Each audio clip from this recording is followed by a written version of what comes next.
Rima Sen is a former Indian actress and model who primarily appeared in Tamil, Telugu, and Hindi films.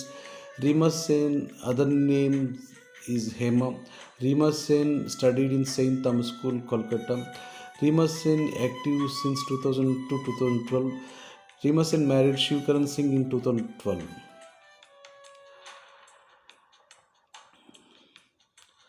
జడివానే ప్రియ నన్నే చేరుకోమా, శృతి మించుతోంది దాహం, ఒక పాన్పుపై పవలిద్దా, కసి కసి పందాలెన్నో ఎన్నో కాసి నన్ను జయించుకుంటే నేస్తం, నా సర్వస్వం అర్పిస్తా, ఎన్నటికీ మాయదుగా చిగురాకు తొడిగే ఈ బంధ